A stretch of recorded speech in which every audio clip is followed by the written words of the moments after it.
നിങ്ങളുടെ favourite shows ഇനി ഒരിക്കലും മിസ്സാവില്ല. ഇപ്പോൾ C5 കാണും നിങ്ങളുടെ ഫേവറേറ്റ് ഷോ തികച്ചും സൗജന്യമായി.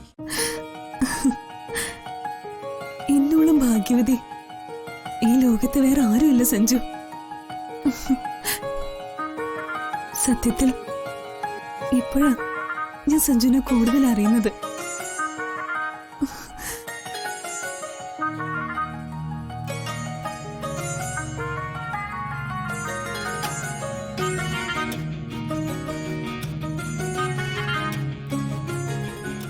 Love you, Soti. Love you so much.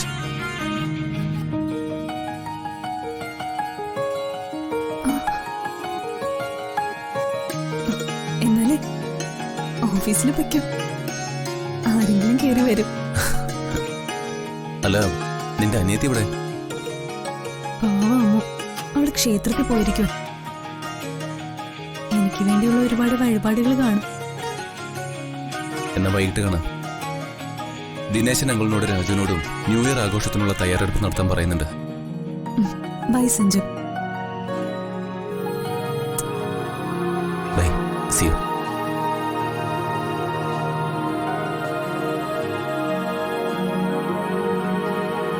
പിന്നെ ആവട്ടെ.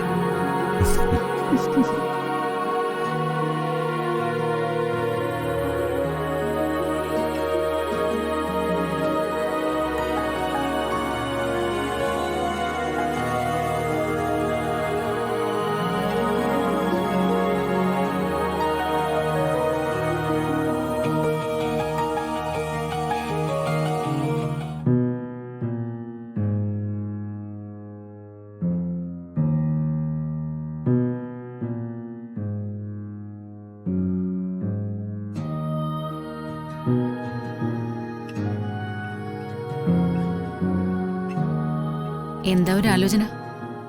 വാ, വന്ന് ഭക്ഷണം കഴിക്കേ. മമ്മി വന്നില്ലേ? ഇല്ല, മമ്മി മുത്തശ്ശി തേടി പോയിരിക്ക. ഒരു കണക്കിന് സങ്കടം തന്നെയാ മമ്മിയുടെ കാര്യം.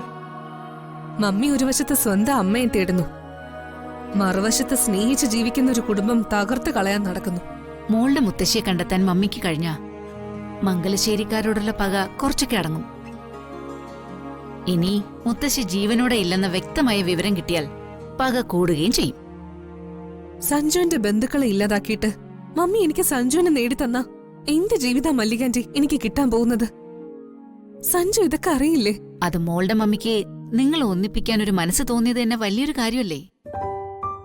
പരസ്പരം വിശ്വസിച്ചും സ്നേഹിച്ച ഒരു ജീവിതം ഞാൻ ആഗ്രഹിക്കുന്നത്. ഇപ്പോഴത്തെ സാഹചര്യം വെച്ച് സ്വാതി സ്വമനസാലെ സഞ്ജുവിനെ എനിക്ക് വിട്ടുതരും. ഓരോ നിമിഷം തള്ളി നീക്കുന്തോറും അവൾ ആ സത്യത്തിലേക്ക് അടുത്തുകൊണ്ടിരിക്കുക. സഞ്ജുവിനും അത് അംഗീകരിക്കേണ്ടതായി വരും. ഈ സാഹചര്യം ആരുണ്ടാക്കിയെന്ന് മോള് മറക്കണ്ട. സ്വാതിക്ക് ഈ അവസ്ഥ വന്നില്ലെങ്കിൽ ഹൃദയം തകർന്ന് മോൾക്ക് ഇവിടുന്ന് പോകേണ്ടി വന്നേനെ. ഈ സമയം സഞ്ജുവിന്റെയും സ്വാതിയുടെയും വിവാഹാഘോഷങ്ങൾ നടന്നേനെ. അത് ഞാൻ അംഗീകരിക്കുന്നു. പക്ഷേ നേടിത്തരുന്നതിലല്ല, അതെങ്ങനെ ഉപയോഗപ്പെടുന്നു എന്നല്ലേ നോക്കിക്കാണേണ്ടത്. ഇനി മമ്മിയുടെ ഒരിടപെടലും ഇല്ലെങ്കിലും എനിക്ക് സഞ്ജുവിന്റെ ജീവിതത്തിൽ പ്രവേശിക്കാനാവും. ഇനി മോൾക്ക് മമ്മിയുടെ ആവശ്യം വേണ്ടെന്നാണോ?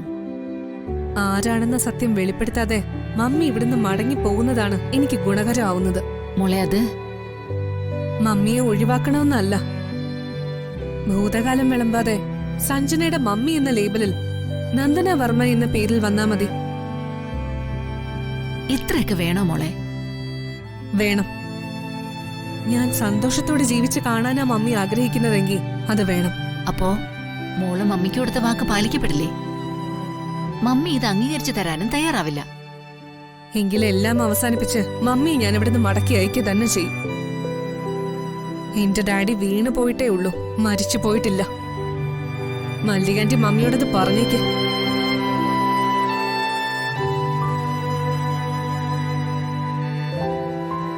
ഈ ഭൂമിയിൽ എന്നേക്കാൾ നിന്നെ കൂടുതൽ അറിയുന്ന ആർക്കാ?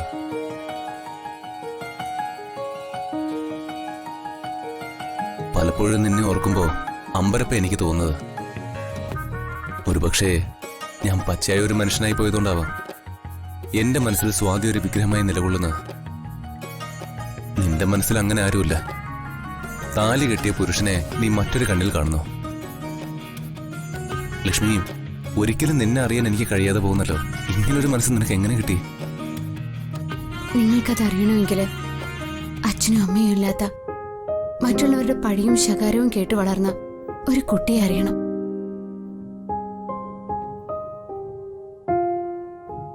സങ്കടങ്ങളൊക്കെയും ദൈവത്തിൽ അർപ്പിച്ച് ജീവിച്ച ഒരു പാവം പെണ്ണിനെ അറിയണം. അവൾക്ക് കിട്ടുന്ന കൈത്താങ്ങ് ദൈവം തന്നാണെന്ന് വിശ്വസിക്കാനുള്ള മനസ്സ് അവൾക്ക് മാത്രമേ ഉണ്ടാവൂ. ആ വിശ്വാസം ഉണ്ടെങ്കിൽ സ്വാർത്ഥത മനസ്സിലുണ്ടാവില്ല. സ്നേഹത്തിനൊരു മുഖമേ ഉണ്ടാവൂ. ആ വികാരം നിങ്ങൾക്കറിയില്ല. നിങ്ങൾ എന്നെ മരണത്തിൽ നിന്ന് കരകയറ്റി ഞാനീ താലി അണിയുന്നതിലൂടെ എനിക്ക് ജീവൻ തന്ന മനുഷ്യനോട് പ്രത്യുപകാരം ചെയ്യാം. നിങ്ങളത് വിശ്വസിച്ചില്ലെങ്കിലും എനിക്ക് പരാതിയില്ല. ദാമ്പത്യത്തിനപ്പുറം ഒരു ജീവിതമുണ്ട്. അത് ദൈവം എന്നെയും നിങ്ങളെ ഏൽപ്പിച്ച ദൗത്യ. അത് ഞാൻ പാലിക്കുന്നു. എനിക്കിത് ഈശ്വര നിയോഗ. നിങ്ങൾക്ക് സംശയങ്ങൾ വരുന്നത് എന്റെ തെറ്റല്ല. ഇങ്ങനെയൊക്കെ സംസാരിക്കാൻ നിനക്ക് എങ്ങനെ കഴിയുന്നു? നിങ്ങളുടെ ചിന്തകൾ വഴിവിട്ടു പോകാതിരിക്കാൻ ഞാൻ ദൈവത്തെ സാക്ഷിയാക്കി സംസാരിച്ചല്ലേ പറ്റൂ. ഞാൻ നിർത്തി. ചേച്ചിയുടെ മനസ്സ് ഒരിക്കലും വ്യതിചലിച്ചു പോകുന്നതല്ല. എന്നിട്ടും ചേച്ചി മറ്റൊരു വഴിക്ക് ചിന്തിച്ചു പോയി. അതിന് എനിക്കും നിങ്ങൾക്കും പാളിച്ചു പറ്റിയിട്ടുണ്ട്. ഇനി നമ്മൾ തമ്മിൽ കൂടിക്കാഴ്ചകളോ സംസാരമോ ഒന്നും ഉണ്ടാവാൻ പാടില്ല. അപ്പോ എന്റെ വേദന ഞാൻ ആരോട് പറയും? വേദനിച്ചിട്ട് ചേച്ചിയുടെ മുന്നിൽ ചിരിച്ചു കാണിക്കുന്നതാ വഞ്ചന. സങ്കടം വന്ന ചേച്ചിയോട് പങ്കിടണം, സന്തോഷവും അതുപോലെ. ചേച്ചിയുടെ മുന്നിൽ സന്തോഷം പ്രകടിപ്പിക്കുന്ന ഒരാള് കരയുന്നുണ്ടെന്ന് മനസ്സിലാക്കാൻ ആർക്കാ കഴിയാത്തത്? ചേച്ചിക്ക് നന്നായിട്ട് അറിയാം. ശരിയാ, ഇനി അതുണ്ടാവില്ല. എല്ലാം ഞാൻ അവളോട് ഷെയർ ചെയ്യും. എന്റെ ഉൾക്കണ്ട മുഴുവനും കവിത ചേച്ചി ഓർത്തു മാത്രം. കവിത ചേച്ചി മുന്നിൽ വന്ന എന്റെ ജീവൻ പോകുന്ന അവസ്ഥയാ. അപ്പച്ചി ഒരു തെളിവിനായി പല വഴികളിലൂടെ സഞ്ചരിച്ച് ഡിറ്റക്റ്റീവിന്റെ അടുത്തെത്തി. പക്ഷേ ഞാൻ കരുതിയത് പോലൊരു മനുഷ്യനല്ല അയാള്. അപ്പച്ചി അയാളെ കണ്ട ശേഷം എന്നെ അയാളെ വിളിച്ചിരുന്നു. വലിയ തുക ഓഫർ ചെയ്തിട്ടും അയാൾ നമ്മുടെ വെഡ്ഡിംഗ് കാർഡ് കൈമാറിയില്ല. സത്യമാണോ നിങ്ങളെ പറയുന്നത്? അതെ, അയാളത് ചെയ്യാത്തത് എന്നെ ഓർത്തല്ല, നിനക്ക് നിന്റെ നാട്ടിലുള്ള വിലയോർത്ത. ഒരു നാട് മുഴുവൻ നിന്നെ സ്നേഹിക്കുമ്പോ സത്യം എന്താണെന്ന് മനസ്സിലാക്കി നിന്നെ മരണത്തിലേക്ക് എറിഞ്ഞു കൊടുക്കാൻ മനസാക്ഷിയുള്ള ആർക്കും കഴിയില്ല ലക്ഷ്മി. അയാള് തോറ്റുപോയത് പെരുവണ്ണാപുരത്തെ ലച്ചുവിന്റെ മുമ്പിലാ.